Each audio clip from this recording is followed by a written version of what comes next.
On 1954, by chance, while the workmen were doing the routine clearance around the Great Pyramid, they found a huge block of limestone. Then they removed all the sands, rocks out.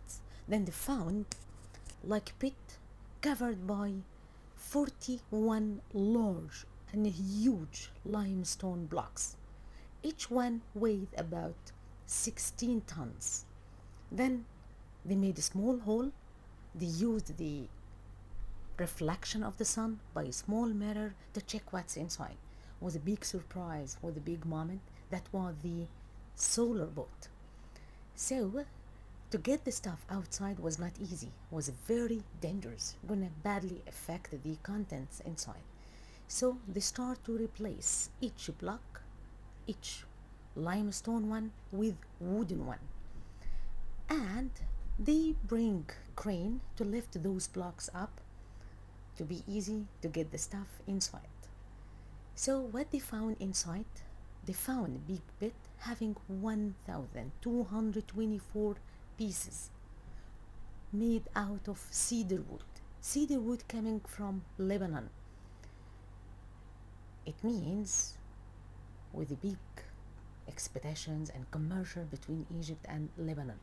We got all those pieces out and then we start to check. It's a boat. This is the solar boat. How to rebuild it? No one knows. No idea. They were found in 3 layers. No serial numbers, no guideline, nothing to help. The same time appear amazing and talented carpenter called Ahmed Yusuf. This man was working in Luxor with the German excavations for restoring the tombs, but he has no idea about boat buildings. So he downed his tool.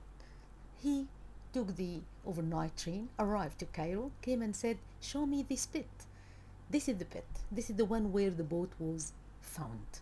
By the way, we built the museum above this pit to give the guests and the visitor the same atmosphere. And as you see, we found them there. So this is how it was found, dismantled in pieces, no serial numbers. And the last photo, this is how we left those blocks up.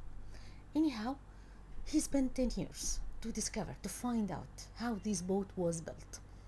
He went all over Egypt to all the port to see how the people building boats. Came back, spent 25 years, between 25 to 27 to build that boat.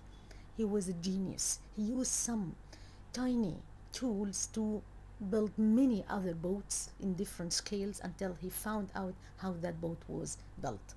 He discovered something was amazing. Those people, the ancient Egyptian, 4,500 years old, built that boat without using any metal nails. They used ropes, and these ropes made out of halfa grass or halfa grass. Halfa grass, not easy to make ropes like this. So they used the system or the technique of the over and under stitch. By that way they built that boat. So when the wood will touch the water, will expand. This is the way and contract. So how the boat gonna sail? Gonna sail? Yes. This is the new discovery. This part was falling off, and they took it to check, analyze, to restore it again, and they found influence for Nile water. Can you imagine that? It means that boat was not solar boat. This boat was funeral boat, and those are the ropes were used to connect all the various pieces. So he rebuilt that one, and now let's say this is funeral boat. Funeral boat means gonna carry the body of the king after the mummification process, taking him from the north to the south to visit the tomb of god Osiris, to be blessed back again with the body to be buried in his tomb, which we call it pyramid. So this is the way, or this is the function for that boat. We call it funeral boat, not solar boat. And then President Nasser gave main concern for that boat because this is what the second huge discovery after the discovery of King Tutankhamun tomb. He thought he gonna find jewelry and treasures inside, but in fact we found something more than precious than jewelry and gold. This is the big moment. Now moving that boat to the new museum to accommodate it there where it's a new home.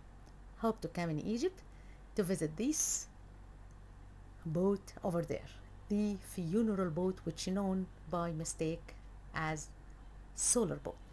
Last photo for Ahmed Yusuf, the genius man who rebuilt that boat.